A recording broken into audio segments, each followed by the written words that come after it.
Folks. Today, I am thrilled to be joined by Francis Lawrence, director of films such as Constantine, I Am Legend, multiple films in the Hunger Game franchise, the latest of which, The Ballad of Songbirds and Snakes, hits theaters on November 17th. Thank you so much for your time today, sir. Absolutely, thank you. First question. Do you have an MP3 file that you could send me until the soundtrack officially drops?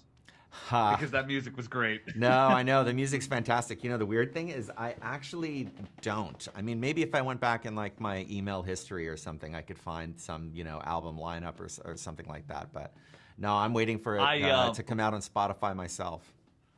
I particularly love the track that she sings when she's trying to earn donations. So I'm curious to start with who were some of because the genre is clear, but I'm curious who are some of the specific people, touchstones that you sort of used as the sonic ideal for this film?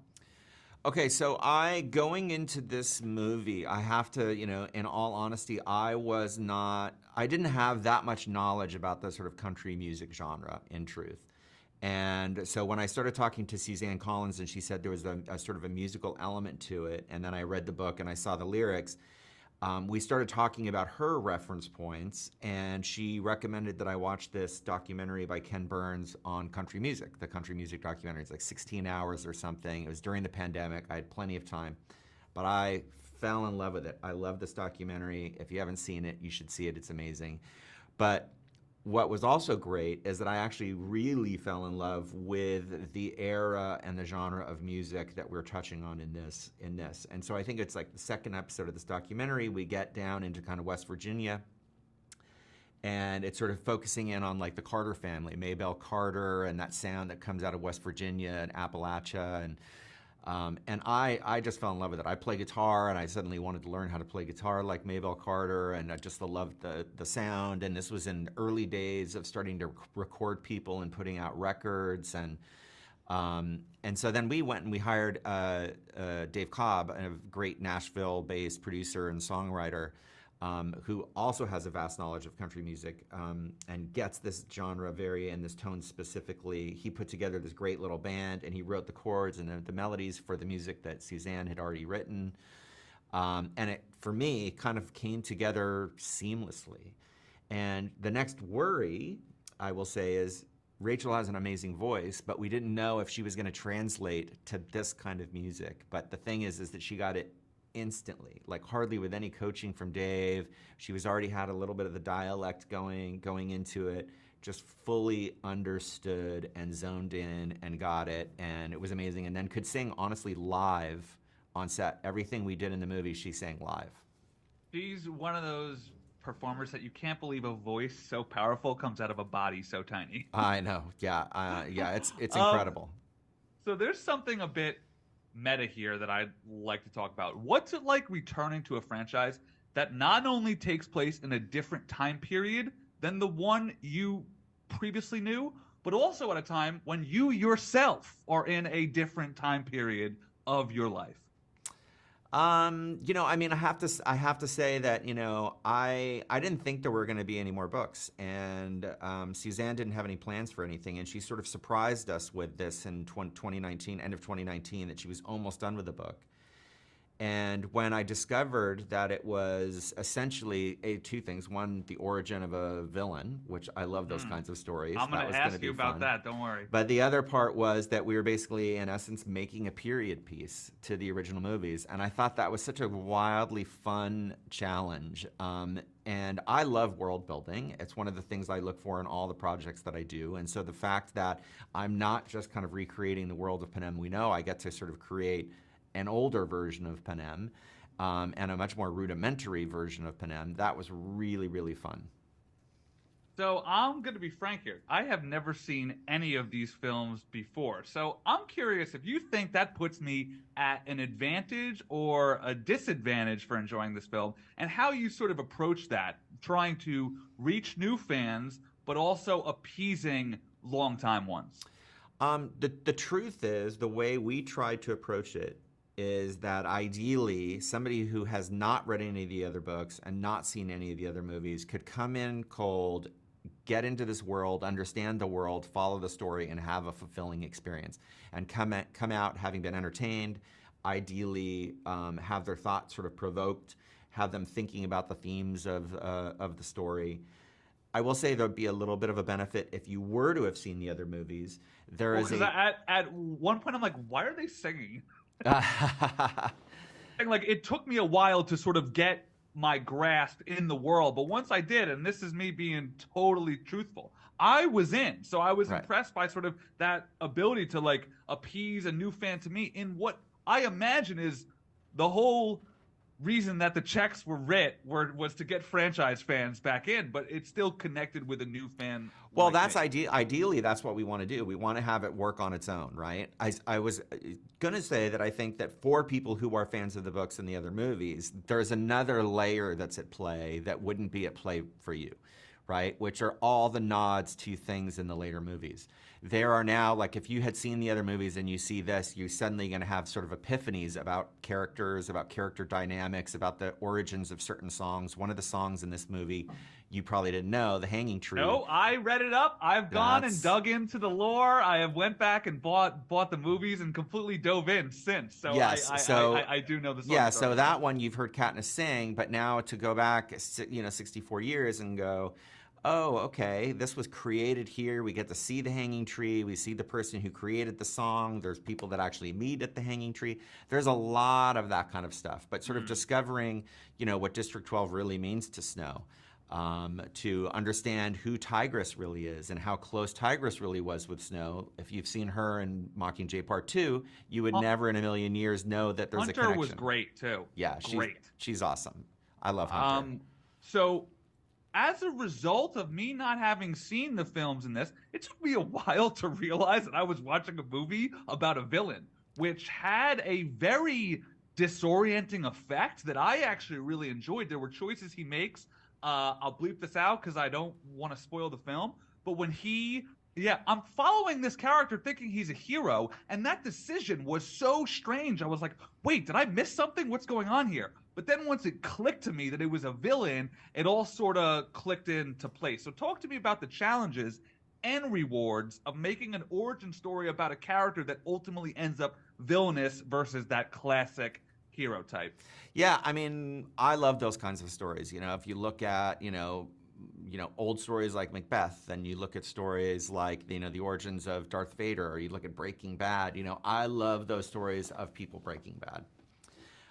So this was one of my opportunities to do that. The challenge we have, especially for people that know the movies, is they come in knowing he's bad, right? So what we have to do is we have to make sort of the journey to darkness surprising.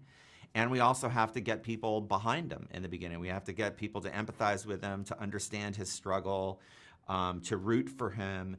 At the same time, we have to be seeding in his ambition, his greed, his need for power, the darkness that is like in there fighting with the goodness, so that when he goes dark, that it feels truthful, and it feels honest, and it feels authentic.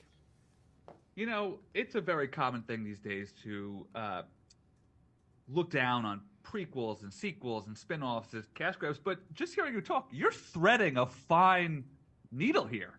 This is a tricky little trick that you pulled, and that's why I was curious if you felt it was an advantage or disadvantage that I went into it blind, because I was able to take in Snow as the version that you wanted to tell him versus having preconceived notions. Yeah, I think it's great. I mean, the good thing is I think, for the fans who have seen it that are very familiar with the books and stuff, I think they find that they're surprised that they're rooting for him. I don't think they thought that it could happen, and then they get into this story and in the beginning and they're suddenly behind him and they like him, and they even find themselves going, wait, I know he's going to become evil at some point, but like maybe it won't be now, and they're sort of rooting for him to stay good. And I love that. But, like I said, we really did try to design it to please fans, but also to just work as a standalone film for people who may not be educated in the series. So let me just say that you've nailed that. I think if there are folks like me who go in there blind, I think that they're going to be just as hooked as if they had known the whole story. I've got one more about the Hunger Games before we move on to the rest of your work, albeit it's not about this film. When I bring up the name Philip Seymour Hoffman, what's the first moment that pops in your mind? The first moment that pops in my mind. I will say that the first moment that pops in my mind was that he left me a voicemail after he saw Catching Fire. So my first time working with him was on Catching Fire, and he only worked with us for, I don't know, 2 or 3 weeks or something. And we were super excited to work with him. And he came in and he did a great job. He didn't bond really with everybody in the way that we thought. And, we obviously knew he was going through some stuff that we became much more open about later. But he saw the movie and he loved the movie. And I remember, he leaving me this voicemail about how much he loved the movie and sort of pledging how much harder he's going to work on the next ones to do an amazing job. And I have to say, I saved that voicemail for probably 6 years. I don't blame you. Yeah, and I actually wish, I still wish that I hadn't erased it, but I felt like it was time that I had to erase it.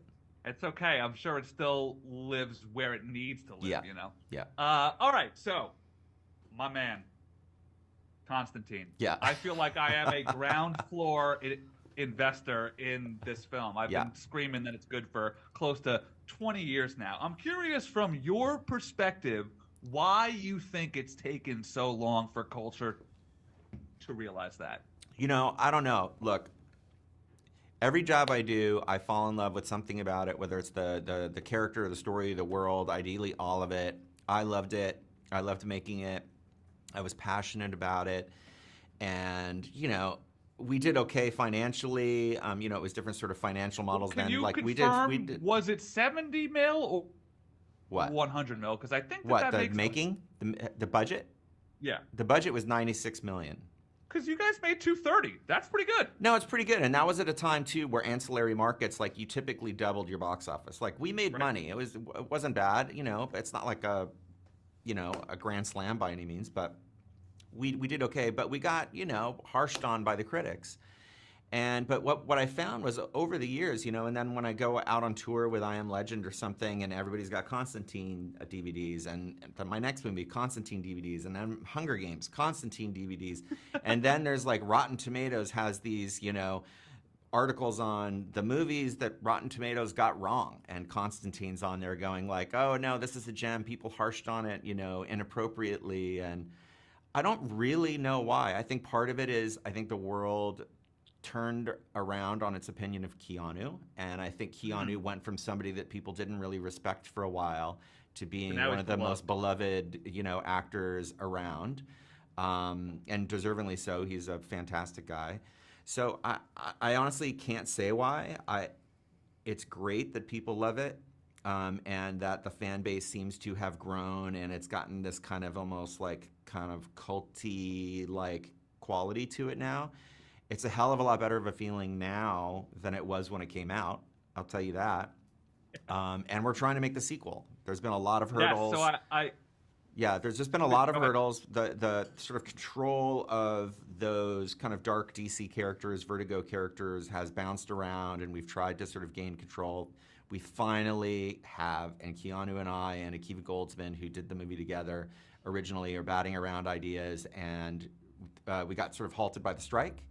But we are actively coming up with ideas to make a part 2 and a very rated R part 2. Now, is that a conversation that involves James and Peter at DC Films? I mean, it has, because they're part of, people that have controlled the rights. But really, this is a project that Akiva, Keanu, and I are doing. And now here's what Constantine, particularly a sequel, particularly in this genre, has going for it that I'm not sure a lot of people know. The original Vertigo version of John Constantine is an outlier amongst comic book characters, as he actually ages in real time. Yes. Is this an element that you are going to incorporate in this film? Without spilling too much, I would say yes. My instinct is, as of now, with the idea we have, is we would not be pretending that this is, happens 2 weeks after the last Constantine, that this is an older version of John Constantine. And would you let Keanu keep his hair? You mean keep his dark hair, or make him go long blonde? hair? Oh, I don't know about that. I haven't thought that far ahead, but I'm certainly not making him blonde like the Constantine of the graphic novels. If we do our Constantine, we're doing our Constantine. I'm glad that you bring that up because the character itself has gone through quite a big boom since you last touched him, particularly in the DC animated films. Does anything from that stand out to you that inspires you that you would like to incorporate in your version? I haven't been watching any of the DC animated films, so I He's don't know very the cool in those. don't yeah I Very, don't know very the cool. interpretations there. I mean, I know that the one that we did was primarily based on Dangerous Habits, that one series of graphic novels. Um, there's lots of elements of a bunch of the other series that I love that we're going to probably pull in and use. But a lot of this, the bulk of this new idea, is one that is being created by me and Akiva and Keanu. Okay, now another one of your works that is currently in development that I am psyched for is BioShock. I again, for a long, long time, have been yelling about how great these games are and how adaptable they are, particularly for you, sir. You say that world building is your thing. How is that process going, and where are you guys at right now? Um, uh, I will say that pre-strike, when we were working, that was the project that I hoped was far enough along that we could have started sort of the research phase. But I will say that we have a draft that I am really, really happy with and really, really love. Michael Green, who's been a friend of mine, who wrote Blade Runner 2049, Oh, um, dude, you're preaching to the choir now. did it. Like, I think it's really good and it's really exciting. That makes me psyched, man. I'm sure all fans are going to be psyched to hear that. Did you have any discussions with any actors prior to No, the not strike? yet. No actor discussions or anything like that yet. We wanted to crack it. You know, what's great, and being a fan of it, is that BioShock is an amazing game and an amazing world, an amazing mythology. Right? There's like the sort of detail of mythology and history and backstory and all that is fantastic. The truth is, you have to create a character, right, that does I've got not one for really you. exist much. No, yeah. But so it's like, but that was the thing. So we wanted to spend the time to really make sure we cracked it, worked in the mythology, stayed true to the spirit of the game, much like an adaptation of a book. And I think we really got it. I'm curious about that because I think the BioShock 1 and 2, the allure of creating that world is reason enough to sign up, right? But BioShock Infinite, the third game, one of the best gaming experiences I've ever had, one of the best narrative gaming experiences I've ever had. The lead character in that, Booker DeWitt, I think is ready made for to be a cinematic lead. I've got a wrap here, so talk to me. Are you incorporating the third game No, it's into one. this? So you're doing it game by game. Not necessarily. We're starting with one. So the first one is where we start, and we're being very true to that. There have been no talks yet as to how it's going to continue, and in what way it's going to continue. Gotcha. There's And then just just but one there's a last. lot of possibilities with this as being like the possible beginning of a franchise. You can go in many directions in terms of TV, in terms of movie, in terms of animation, like all kinds of things. So, but we're starting with the original. I've got to wrap here, so I just want to close by saying that your career fascinates me in the term that you started with Constantine, which is a comic book movie in those kind of comic book film dead years, right? In between Yeah. the sort of X-Men, Spider-Man, and the launch of the MCU, and it has stood the test of time. I Am Legend is, of course, beloved, and I think what strikes me most about your work is that you're able to make IP projects, but strip away the IP and make compelling stories within them. And the IP just provides this sort of entryway into what I find are consistently very fulfilling stories, sir. Thank you so much. I really appreciate So that. I appreciate your time. I did love this film. Ballad of Songbirds and Snakes hits theaters on November 17th. Francis Lawrence, thank you, man. Awesome. Thank you. Great talking to you.